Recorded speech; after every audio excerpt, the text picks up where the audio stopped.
英語会話 Topic of the day. 担当は松本徹先生。お相手はカレン・レイノルズさんです。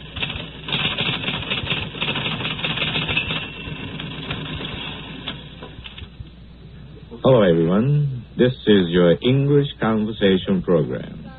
How are you? Oh, I'm fine, thank you. Hello, Karen. Hello, Mr. Matsumoto. How are you? Very well, thanks. Very happy to see you again, Mr. Henderson. Nice to see you, Mr. Matsumoto. We had Mr. Hugh H. Henderson last week. Mr. Henderson is the Far East manager of Scholastic Japan. Karen, Scholastic Japan is a publishing firm, isn't it? Right. Children's books primarily. It's headquartered in the States. I think Mr. Henderson is over here working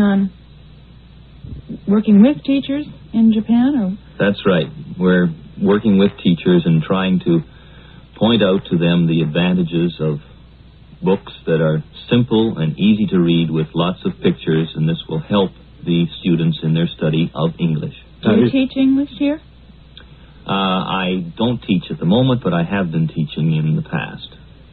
Mr. Henderson, you seem to think that these books are good for children. Now, my question, don't you think these books could be very profitably read by even students and adults studying English? Yes, I agree with that.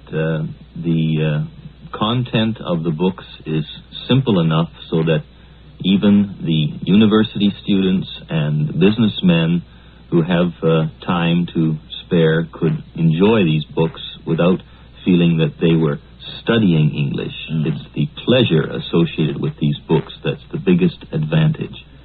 It's been my feeling, in fact, it has become a conviction that our students, even high school students, are given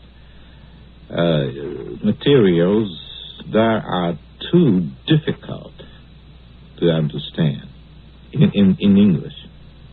Well, I would agree. It takes a great deal of pleasure out of studying a language if you are forced to learn or dissect in a grammatical way long passages of stories that as a whole are not really interesting. Yeah, I've seen students reading very difficult scientific articles and essays written in English, of course, with the help of their English-Japanese dictionaries. Big, heavy book dictionaries, you know. Do they really gain anything from this? They gain some information But after they translate. Does it balance out? They can get that kind of information through Japanese materials, too. Mm-hmm. Therefore, as you say, they may get some information through analyzing the grammatical construction of the English language. In fact, that seems to be one of the main interests of the study, which I think is a shame. Now, they don't seem to be able to just read the material in the original language and understand what's written without translating. Well, I think part of the reason for that is that in the schools and in their formal study of English, the emphasis has always been on providing some sort of Japanese explanation so that the students have become accustomed to seeing Japanese notes and explanations accompanying any English passage. And if they don't have these notes or they don't see them on the paper, there's some psychological change that takes place in their mind, and they just refuse to accept the book because they think it's too difficult. Mm-hmm. Well, then these passages are sort of like a crutch to them, aren't they? Yes, it acts as a crutch. We're all linguistic cripples. Now, I have always felt, as I said, that our textbooks are, as we advance in grade, too become too difficult. Therefore, I think we ought to advance more slowly and widen the area in which material should be written and cover a variety of subjects, more interesting subjects. That's where I think perhaps the books by your company come in, and some other companies as well. We should make what we're reading more interesting and true to life, up to date, shall we say. Yes, it doesn't help a student in his English, I think, to be reading something that has no relevance to today. It is something that describes life or ways of life of many, many years ago. He wants to read something in English about other people in the world today, what they're doing today and what they're interested in and what they do in their free time, for example. Exactly. Do you think that this is one of the most common errors in teaching English here? Well, it is. I wouldn't say it's one of the most common, but it's developing into, or has developed into, a sort of a program in the minds of the English teachers and those connected with English that they should insist on providing stories that have great literary value, stories from English literature that have proven to be well known in the Western world. But they forget one thing, that the Japanese student of English is not interested so much in reading that if he can't understand it, and he doesn't want to spend too much time grammatically analyzing these passages because it takes all the pleasure and fun out of learning the language. Right. Now, one more difficulty we seem to have is that of pronunciation. No matter what we say, we don't seem to get understood. And we don't seem to understand what people are saying. What's wrong? Well, in pronunciation there are several problems. English is so different from Japanese that this is the first problem. And Japanese has, in the past, taken many, many words from English and put them into Japanese and write them in the kana form. And when you have a word in kana in Japanese, a student finds it easier to remember it in kana, but the original word is English. Yeah. And so when they try to repeat that word in an English conversation, their mind more easily adjusts to the kana pronunciation. Uh-huh. And things like typewriter come out typewriter, simply because in the Japanese student's mind, that is the pronunciation of the English word, but he hasn't learned the correct pronunciation. Karen, have you ever had any experience of misunderstanding because you used real English? Well, I think like the other day I was trying to find the word for cover, buttons that I would cover.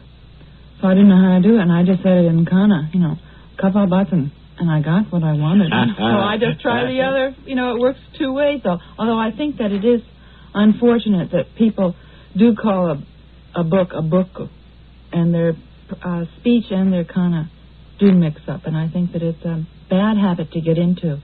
And I think that this is one of the problems with the younger people, that you'll hear them saying they speak English, but they don't really. They're speaking kana. I was reading in the paper the other day about an American woman who was invited to have kali rice for ranchi. She got that straightened out later on, though. Now, as you meet English teachers, as you meet students who are studying English in Japan, what do you really suggest that we do? Well, it's a very difficult problem, and there's no easy solution, of course. You can't provide an instant answer to this. My suggestion would be that in my discussions with teachers and educators, that they pay more attention to selecting materials which appeal to the student rather than selecting materials that the teacher thinks are good literature and can be used in the classroom in a grammatical sense. The students are interested in reading things in English. This has been proven. but it's what they're reading that's the most important. And I think the selection of materials is the most important problem at the present time. This would help improve the English education of students. Thank you very much, and I think that explains why you're here. Mr. Henderson, Hugh H. Henderson にいろいろお話を伺いました。皆さんご存知かもしれませんけれど、私もこれで、22年間の英語会話放送生活を終わることになります。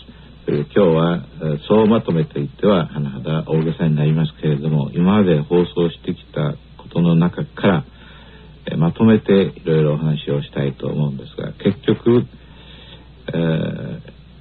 一番ためになることは生の英語をたくさん聞くこと、聞かなければ始まりません。 We have to listen to good live English. We have to listen to good live English. それから、これを真似することです。子供は親の真似をして言葉を覚えるようにこれを真似することです。 We have to imitate it.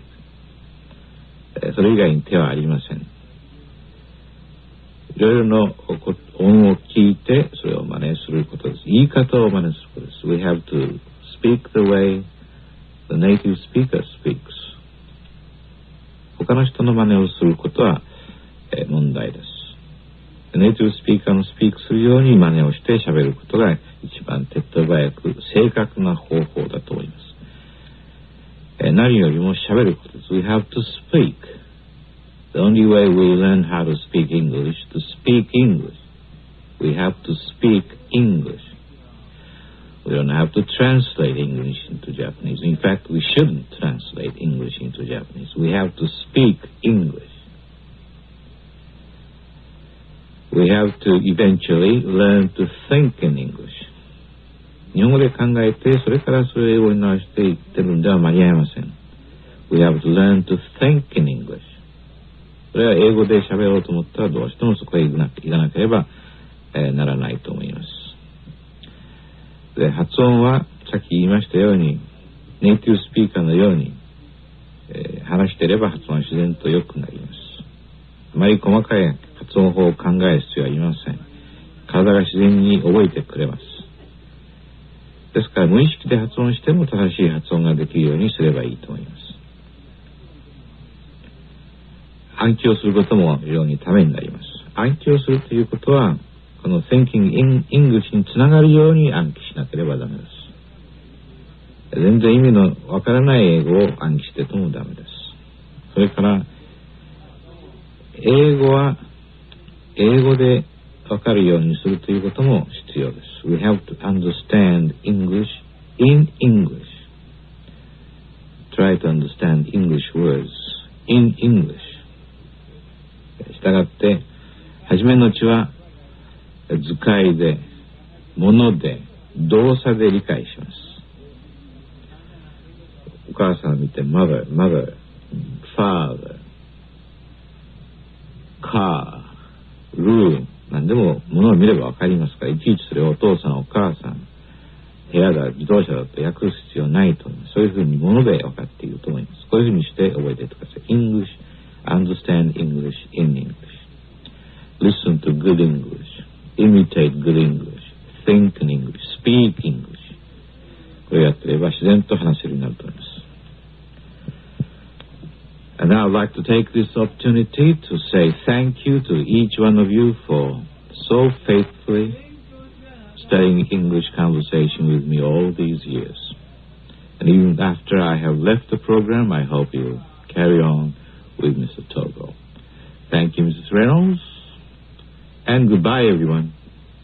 担当は松本徹先生。お相手はカレン・レイノルズさんでした。英語会話を終わります。